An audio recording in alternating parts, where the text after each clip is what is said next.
ನನಗೆ ಪರಿಚಯ ಇರ್ತಕ್ಕಂಥ ಒಬ್ಬ ವ್ಯಕ್ತಿಯ ಅಜ್ಜಿಗೆ ಆಗಿರ್ತಕ್ಕಂಥ ಮೋಸ ಏನು ಅನ್ನೋದನ್ನ ನಾನು ಹೇಳ್ತೀನಿ. ಆ ಅಜ್ಜಿಗೆ ಸುಮಾರು 72 ವರ್ಷ ಆಗಿರುತ್ತೆ. ಅವ್ರ ಮನೆಯಲ್ಲಿ ಮಗ, ಸೊಸೆ, ಮೊಮ್ಮಗ ಎಲ್ಲಾರು ಕೂಡ ಕೆಲ್ಸ ಕೊಟ್ಟೋಗಿರ್ತಾರೆ. ಆ ಸಮಯದಲ್ಲಿ ಮನೆ ಮೇಂಟೈನ್ ಮಾಡ್ತಾ ಇದೆ ಈ ಅಜ್ಜಿ. ಪ್ರತಿ ಒಂದು ದಿನಸಿ ಸಾಮಾನುಗಳನ್ನ ಹತ್ರದಲ್ಲಿರ್ತಕ್ಕಂಥ ಒಬ್ಬ ಅಂಗಡಿಯವನಿಗೆ ಫೋನ್ ಮಾಡಿ ಏನೇನ್ ಪದಾರ್ಥಗಳನ್ನ ಬೇಕು ಅನ್ನೋದನ್ನ ಕರೆ ಮಾಡಿ ಅವರು ತಿಳಿಸಿರ್ತಾರೆ. ಹಾಗೆ ಲಿಸ್ಟ್ ಕೂಡ ಕಳ್ಸಿಟ್ಟಿರ್ತಾರೆ. ಪ್ರಾವಿಷನ್ ಸ್ಟೋರ್ಸ್ ಅವ್ನು ಏನ್ ಮಾಡಿರ್ತಾನೆ, ಅವನು ಪ್ರತಿ ಒಂದು ದಿನಸಿ ಸಾಮಾನುಗಳನ್ನ ತಗೊಂಡ್ಬಂದು ಮನೆಗೆ ಕೊಟ್ಟಿರ್ತಾನೆ. ಆದ್ರೆ ಬಿಲ್ ಪ್ರತಿ ಒಂದು ಕೂಡ ಕೊಟ್ಟಿರ್ತಾನೆ. ಅದ್ರಲ್ಲಿ 4,000 ಪ್ರತಿ ಸಲ, ಅಂದ್ರೆ 15 ದಿನಕ್ಕೆ ಒಂದು ಸಲ 4,500 ಈ ತರ ಅವನು ಬಿಲ್ ಹಾಕೊಂಡು ಹೋಗ್ತಿರ್ತಾರೆ. ಬಟ್ ಅದನ್ನ ಯಾರು ಪರಿಶೀಲನೆ ಮಾಡ್ತಿರಲ್ಲ.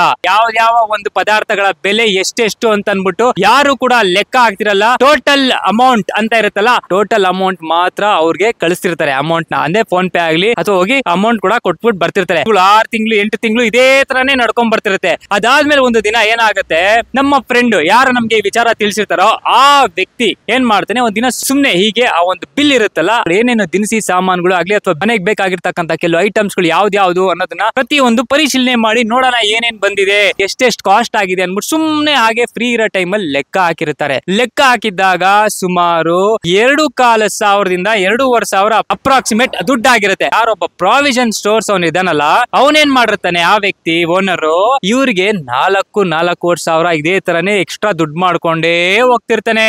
ಎಷ್ಟೋ ತಿಂಗಳು ಇದೇ ತರ ಕೊಟ್ಬಿಟ್ಟಿದೀವಲ್ಲ ಅಂದ್ಬಿಟ್ಟು ತುಂಬಾ ಯೋಚನೆ ಮಾಡಿ ತದನಂತರ ಅಂಗಡಿಯವನ ಹತ್ರ ಹೋಗ್ತಾನೆ. ಅಂಗಡಿಯವನ ಹತ್ರ ಹೋಗ್ಬಿಟ್ಟು ಸರ್ ಇದ್ರ ಲೆಕ್ಕ ಹಾಕಿ ಅಂತಾನೆ. ಸರ್ 4,000 ಕರೆಕ್ಟ್ ಆಗಿದೆ ಸರ್, ನಾನು ಯಾವತ್ತು ಕರೆಕ್ಟ್ ಆಗಿ ಲೆಕ್ಕ ಹಾಕ್ತೀನಿ ಸರ್ ಅಂತ ಪ್ರಾವಿಷನ್ ಸ್ಟೋರ್ಸ್ ಓನರ್ ಏನಿದಲ್ಲ ಅವನ ಅದೇ ತರನೇ ಸುಳ್ಳು ಲೆಕ್ಕ ಕೊಟ್ಟಿರ್ತಾನೆ. ಸರಿ ಆಯ್ತು ಅಂತ ಅನ್ಬಿಟ್ಟು ನನಗ್ ಪರಿಚಯ ಇರ್ತಕ್ಕಂಥ ಒಬ್ಬ ವ್ಯಕ್ತಿ ಇದ್ರ ಬೆಲೆ ಎಷ್ಟು ಪ್ರತಿ ಒಂದು ಬೆಲೆ ಅವನ್ ಮುಂದೆನೆ ಕೌಂಟ್ ಮಾಡಿದಾಗ ಕೊನೆಗೆ ಎಷ್ಟು ಬಂದಿರುತ್ತೆ ಟೋಟಲ್ ಅಮೌಂಟ್ 2,000ರಿಂದ 2,500 ಒಳಗಡೆ ಅಮೌಂಟ್ ಬಂದಿರುತ್ತಲ್ವಾ. ಅವ್ನು ಹೇಳ್ತಾರೆ, ಅಲ್ಲ ಸರ್ ನೀವು ನನಗೆ ಕೊಟ್ಟಿರೋದು 4,000 ಚಿಲ್ಲರೆ ನೀವು ನಮ್ಗೆ ಬಿಲ್ ಹಾಕಿರ್ತೀರಾ, ಆದ್ರೆ ಇಲ್ಲಿ ನೋಡ್ರೆ 2,500 ಒಳಗಡೆ ಬಿಲ್ ಇದೆ, ಯಾಕೆ ಈ ತರ ಮಾಡ್ತಿದ್ದೀರಾ ಅಂತ ಅಂಗಡಿ ಅವನಿಗೆ ಪ್ರಶ್ನೆ ಮಾಡಿದಾಗ ಅಂಗಡಿ ಇಲ್ಲ ಆತರ ಇಲ್ಲ ಮಿಸ್ ಆಗಿರ್ಬೋದು, ನಾನೇನ್ ಬೇಕಂತ ಆತರ ಮಾಡಿಲ್ಲ ಅಂತ ಸಮಜಾಯಿಸಿಕೊಂಡಿರುತ್ತಾನೆ. ಸಮಜಾಯಿಸಿಕೊಂಡಿದ ನಂತರ ಹಾಗಾದ್ರೆ ಹಳೆ ಬಿಲ್ ಗಳೆಲ್ಲ ತೆಗೆದು ಕೂಡ ನೋಡ್ತಾನ ಅವನು. ಹಳೆ ಬಿಲ್ ಅಲ್ಲೂ ಕೂಡ ಇದೇ ತರ 1 to double, ಅಂದ್ರೆ ಒಂದು ದಿನಸಿ ಸಾಮಾನುಗಳಿಗೆ ಆಗ್ಲಿ ಅಥವಾ ಮನೆಗೆ ಬೇಕಾಗಿರ್ತಕ್ಕಂಥ ಪದಾರ್ಥಗಳ ಮೇಲೆ 1 to double ರೇಟ್ ಹಾಕಿರ್ತಾನೆ. ಅಲ್ಲ ಸ್ವಾಮಿ ಲಾಸ್ಟ್ ಟೈಮ್ ಈ ಪ್ರಾಡಕ್ಟ್ ಗೆ 200 ರೂಪಾಯಿ ಇದೆ, ನೀವ್ ಯಾಕೆ 450 ರೂಪಾಯಿ ಹಾಕಿದೀರಾ ಅಂತ ಇದೆಲ್ಲ ಕೇಳಿರ್ತಾನೆ. ಆಗ ಅವನು ಸಿಕ್ಕಾಕೊಂಡ್ಬಿಟ್ನಲ್ಲ ಅನ್ನೋ ಇದಕ್ಕಿಲ್ಲ ಸರ್ ನಾನ್ ಬೇಕಂತ ಮಾಡಲ್ಲ, ನಮ್ ಹುಡುಗ ಲೆಕ್ಕ ಹಾಕಿದ್ದು,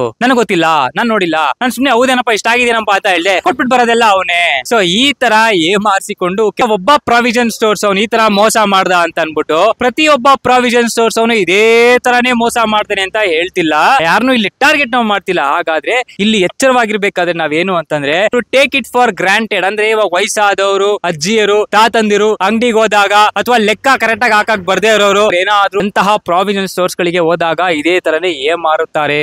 ಅವ್ರು ಮಾರಿಸ್ತಾರೆ, ಇವ್ರನ್ನ ಬೈಕೊಳ್ಳುವುದಕ್ಕಾಗಲ್ಲ. ಪ್ರತಿ ಒಬ್ಬ ಸಾಮಾನ್ಯ ಮನುಷ್ಯ ಕೂಡ ಎಚ್ಚರದಿಂದ ಇರಬೇಕಾಗುತ್ತೆ. ಯಾಕೆಂದ್ರೆ ಒಂದೊಂದು ರೂಪಾಯಿನೂ ಕೂಡ ದಿನ ಬೆಳಗಾದ್ರೆ ಕಷ್ಟಪಟ್ಟು ಆತ ದುಡಿಮೆ ಅಂತ ಹೊರಗಡೆ ಎಲ್ಲ ಹೋಗಿ ಕೆಲಸ ಮಾಡಿಕೊಂಡು ತದನಂತರ ಮನೆಗೆ ಬಂದಿರ್ತಾನೆ. ಆ ಸಂಪಾದನೆಯಲ್ಲಿ ದಿನಸಿ ತಗೊಂಡಿರ್ತಾರೆ. ಸೊ ಅದಕ್ಕಾಗಿ ಪ್ರತಿ ಸ್ಥಳನು ಯಾವುದೇ ಒಬ್ಬ ವ್ಯಕ್ತಿ ಪ್ರಾವಿಷನ್ ಸ್ಟೋರ್ಸ್ ಅಲ್ಲಿ ತೆಗೆದುಕೊಂಡಾಗ ಬಿಲ್ ಅಮೌಂಟ್ ಕರೆಕ್ಟ್ ಆಗಿ ನೋಡಿ, ಇಲ್ವಾ ಅವತ್ತಿಂದ ಅವತ್ತೇ ಸೆಟಲ್ ಮಾಡಿ ಈ ತರ ಅಕೌಂಟ್ ಇಟ್ಕೊಂಡ್ ಬರೋದು ಇದೇ ಪ್ರಾಬ್ಲಮ್ ಆಗುತ್ತೆ. ಅಪ್ಪಿ ತಪ್ಪಿ ಯಾರಾದ್ರೂ ಸಾಲ ತೆಗೆದುಕೊಂಡರೆ ಪ್ರಾವಿಷನ್ ಸ್ಟೋರ್ಸ್ ಕಡೆಯಿಂದಾನೆ ಅಥವಾ ಸಣ್ಣ ಪುಟ್ಟ ದಿನಸಿ ಅಂಗಡಿಗಳಿಂದಾನೇ ಆಗ್ಲಿ ಸರಿಯಾದ ರೀತಿಯಿಂದ ಲೆಕ್ಕ ಇಡಬೇಕಾಗುತ್ತೆ. ಲೆಕ್ಕದ ಪುಸ್ತಕ ಸಪರೇಟ್ ಆಗಿ ಇಡಬೇಕಾಗುತ್ತೆ. ಯಾಕೆಂದ್ರೆ ಈ ಅಜ್ಜಿಗಾದ ತೊಂದರೆ ಬೇರೆ ಯಾರಿಗೂ ಆಗ್ಬಾರ್ದು ಅನ್ನೋದೇ ನಮ್ಮ ಉದ್ದೇಶವಾಗಿರುತ್ತೆ. ನಮ್ಮ ಪರಿಚಯ ಇರ್ತಕ್ಕಂಥ ಒಬ್ಬ ವ್ಯಕ್ತಿ ಈ ವಿಚಾರವನ್ನ ಪ್ರತಿಯೊಬ್ಬ ಜನಗಳಿಗೂ ತಿಳಿಸಬೇಕು. ಹೇಗೆ ತಿಳಿಸಬೇಕು ಗೊತ್ತಾಗಿಲ್ಲ ಅನ್ನೋದಕ್ಕೋಸ್ಕರ ನಮಗೆ ತಿಳಿಸಿರುತ್ತಾರೆ. ನಾವು ಪ್ರತಿಯೊಬ್ಬರಿಗೂ ತಿಳಿಸೋ ಒಂದು ಪ್ರಯತ್ನ ಮಾಡ್ತಿರ್ತೀವಿ. ಇದರಿಂದನಾದ್ರೂ ಕೆಲವು ಜನಗಳೆಲ್ಲ ಎಚ್ಚೆತ್ತಕೋಬೇಕು ಅನ್ನೋದೇ ಒಂದು ವಿಡಿಯೋ ಮಾಡುವ ಉದ್ದೇಶವಾಗಿರುತ್ತದೆ. ಇದರಿಂದ ಯಾರಿಗೂ ನಾವು ಪ್ರಾವಿಷನ್ ಸ್ಟೋರ್ಸ್ ಗೆ ಆಗ್ಲಿ ಯಾವ ಒಬ್ಬ ಬಿಸ್ನೆಸ್ ಮೆನ್ಸ್ ಗಳಿಗೆ ಆಗ್ಲಿ ನೇರವಾಗಿ ನಾವು ಟಾರ್ಗೆಟ್ ಮಾಡಿ ಮಾತನಾಡ್ತಿಲ್ಲ. ಹೀಗಾಗಿ ಈ ವಿಡಿಯೋ ಮುಖಾಂತರ ಒಂದು ಸಂದೇಶ ತಿಳಿಸುವ ಪ್ರಯತ್ನ ಆಗಿರುತ್ತೆ ಅಷ್ಟೇ.